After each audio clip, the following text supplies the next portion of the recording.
Salam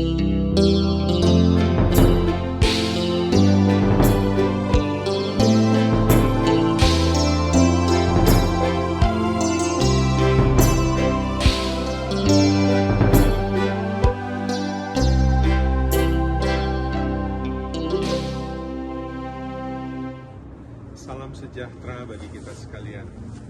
Selamat pagi Bapak Ibu dan Saudara, sahabat Morning Call GPIB. Pagi hari ini bersama saya, Pendeta Samuel Cornelius KH, Pendeta Pelum GPIB yang ditugaskan untuk melayani Gereja Kasih Anugerah di Maryland, Amerika Serikat. Kita akan merenungkan firman Tuhan, namun sebelumnya mari kita satu di dalam doa. Kita berdoa. Bapa dalam surga, kami bersyukur untuk hari baru yang Tuhan anugerahkan bagi kami. Terima kasih untuk kasih-Mu yang sungguh memelihara kehidupan kami, dan kami menikmatinya. Dan hari ini, ketika kami mau mengawali seluruh aktivitas kami hendak membaca dan merenungkan kebenaran firman.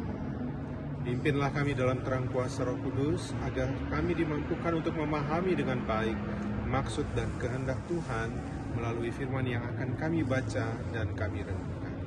Dan kami juga mau untuk menjadi pelaku firman-Mu yang taat dan setia di dalam kehidupan kami hari lepas hari. Bersabdalah ya Tuhan, karena kami telah sedia untuk mendengarnya. Dalam nama Tuhan Yesus kami berdoa. Amin. Bacaan Alkitab dari Injil Markus pasal 8 ayat 22 sampai dengan ayat yang ke-26. Menyatakan demikian. Kemudian tibalah Yesus dan murid-muridnya di Betsaida. Di situ orang membawa kepada Yesus seorang buta dan memohon kepadanya supaya ia menjamah dia. Yesus memegang tangan orang buta itu dan membawa dia keluar kampung.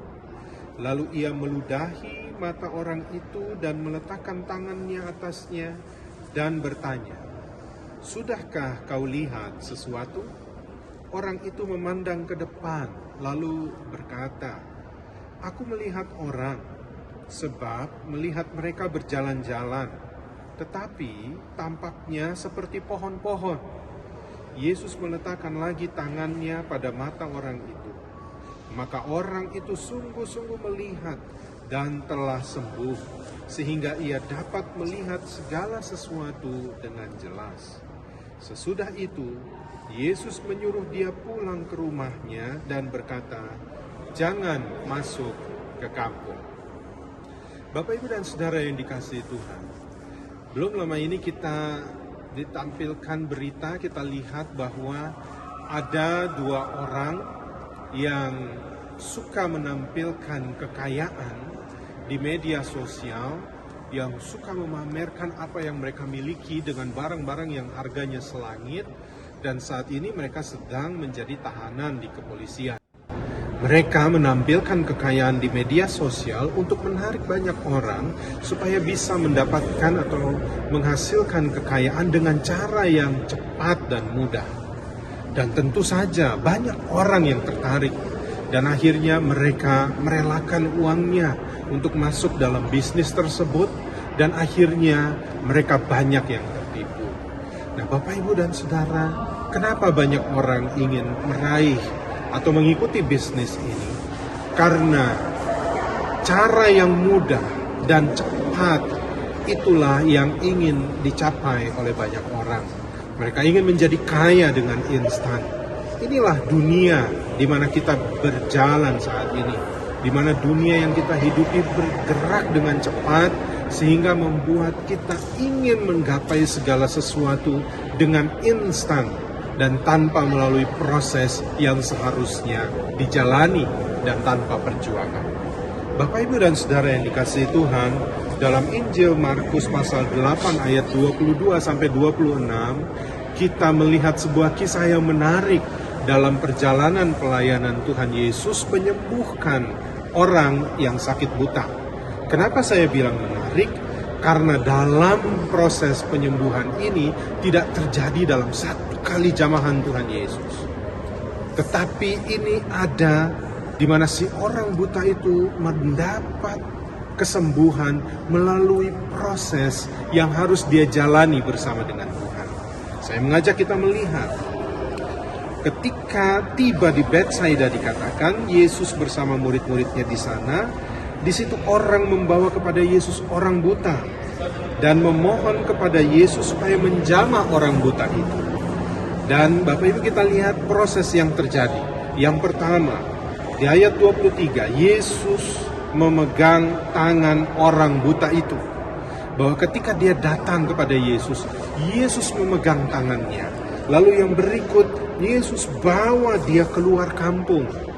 Mungkin bisa saja orang itu heran, mengapa harus keluar kampung? Yesus bisa melakukan penyembuhan itu pada saat itu juga dan di tempat itu juga. Tetapi Yesus membawa dia, ada proses yang harus dijalani. Dia keluar dari kampung. Kemudian setelah itu proses yang berikutnya yang terjadi adalah Yesus meludahi mata orang buta itu. Ini bisa membuat si buta juga kaget. Mengapa ia diludahi? Karena harapannya adalah Yesus menjamahnya. Tetapi cara yang mengagetkan atau yang menurut sebagian orang mungkin hina karena diludahi mukanya, tetapi itu yang dipakai Tuhan dalam sebuah proses untuk memulihkan si buta ini. Dan kemudian tidak langsung terjadi secara instan. Yesus bertanya kepadanya, "Apa kamu sudah melihat?" Dia bilang dia melihat orang, tapi seperti pohon, tapi dia bergerak. Dan akhirnya apa yang terjadi Bapak Ibu? Yesus menjamah, menyentuhnya untuk yang kedua kali. Dan setelah itu baru dia melihat segala sesuatunya dengan jelas. Bapak Ibu dan saudara-saudara yang dikasihi Tuhan, hidup ini adalah sebuah proses perjalanan dan perjuangan. Di dalam hidup yang kita jalani, ada Tuhan izinkan proses-proses yang harus terjadi dalam kehidupan kita untuk membawa kita kepada kedewasaan iman, untuk membawa kita kepada kesembuhan, untuk membawa kita kepada pemulihan, dan juga untuk menjawab pergumulan-pergumulan hidup kita. Maka hari ini kita belajar dari apa yang dilakukan Tuhan Yesus bersama dengan orang buta ini, bahwa ada proses yang harus dijalani. Tidak semuanya harus terjadi secara instan. Kita berharap seperti makan cabai, bukan? Bahwa sesuatu yang kita minta kepada Tuhan seperti cabai yang kita gigit di saat itu juga terasa pedas. Tidak selamanya seperti itu. Ada proses yang harus kita jalani dan belajarlah dari si orang buta yang datang kepada Yesus. Kemudian Yesus memegang tangannya, Yesus membawa dia keluar, Yesus meludahi matanya, menjamahnya, baru ia mendapatkan kesembuhan dan bisa melihat dengan jelas. Saya mengajak kita, mari berproses bersama dengan Tuhan. Kita berjalan dalam anugerah Tuhan. Kita percaya bahwa kalau kita datang kepada Tuhan, ia melakukan kebaikan menurut pandangan Tuhan bagi kehidupan saudara dan saya. Saya mau mengutip satu pasal sebelum Markus pasal 8 ini, yaitu di Markus pasal 7 ayat 37, ketika Yesus menyembuhkan seorang yang tuli. Dan kemudian banyak orang mendengar berita itu. Markus 7 ayat 37 mengatakan begini, mereka takjub dan tercengang dan berkata, "Ia menjadikan segala-galanya baik." Ini yang kita imani dan kita amini. Bahwa ketika kita berjalan bersama dengan Tuhan, kita menghampiri selalu Tuhan dalam kehidupan kita. Dan membiarkan Tuhan menuntun kita dalam kehendak-Nya.